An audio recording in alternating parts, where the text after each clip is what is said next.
Friday, March 4th, 1988. All 4 members of the Baker family were driving home following their usual Friday night meal. It was a little after 8:30 p.m. Henry, the father, was driving, and the 2 children were in the back seat. The heavily pregnant Sheila, the mother, looked out the passenger window at the frozen Lake Erie. The ice almost shined in the moonlight. Then she saw something strangely lit, looking as if it was rocking on the surface of the lake.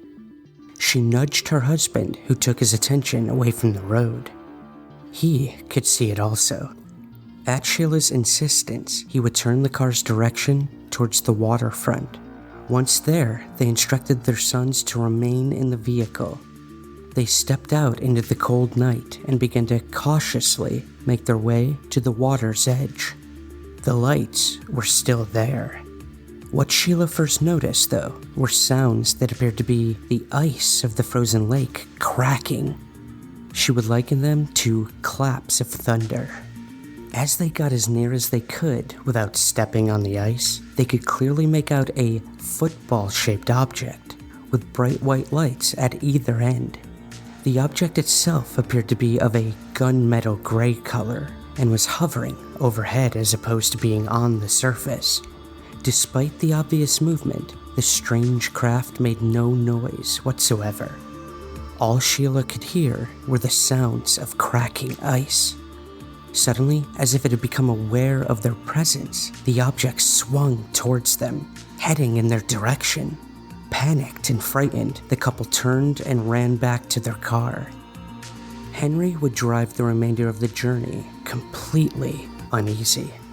Once the Bakers arrived at their home and settled their children to bed, Sheila would contact the police to report the sighting. The police would tell her that she would have to make the report to the Coast Guard. She did, and despite their initial refusal to deal with the case, they eventually agreed to pick them up and take them back to the waterfront. Meanwhile, the Bakers could clearly see the object hovering over the lake from the window of their house. As they watched, 6 independent triangular objects suddenly emerged from the larger craft. They would move around the main object in a darting motion before halting to a complete stop. These triangular objects would then move in the direction of the Perry nuclear power plant nearby. The Bakers would ask their neighbor to watch their children, and when the Coast Guard arrived, they would accompany them back to the lake. According to the officers, James Power and John Knobb, several other reports, including from their own employees, had come in regarding the object. As the Coast Guard's vehicle pulled up at the waterfront, the smaller triangular objects were once again circling the main craft. As soon as the Coast Guards opened their car doors, the sound of rumbling ice met everyone's ears. This noise was constant, as if the object's purpose was to crack the ice and gain access to the water below. The Coast Guard's report would state that the ice was crackling and moving. Whenever the object came closer to the surface, the cracking sounds became more intense. The Coast Guards would radio back to their control base, stating that the, quote, objects appeared to be landing on the lake. The Coast Guards would continue to advise the control room of the situation.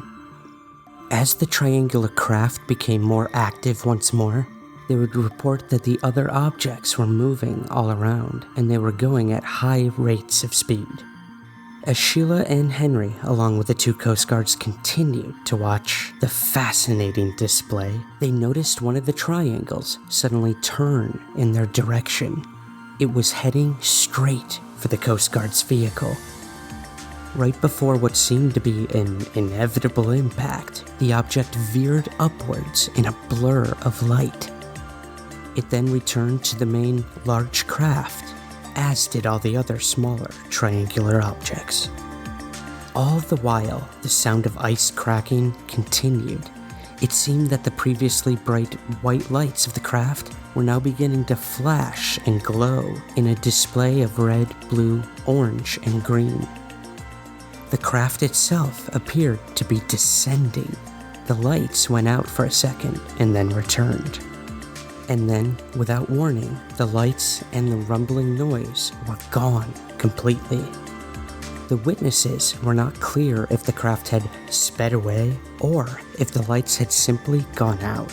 Perhaps it was still hovering over the ice, only now they couldn't see it.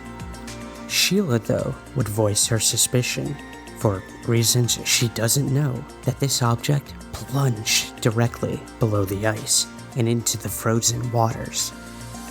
Although several of the small triangular objects were seen flying directly overhead a little later that evening, this large craft didn't reappear. One of the Coast Guards would report that the triangular crafts behaved as though they were scouting the area. None of the Coast Guards could identify any of the objects they had witnessed, and the Lake Erie close encounter remains to this day unexplained.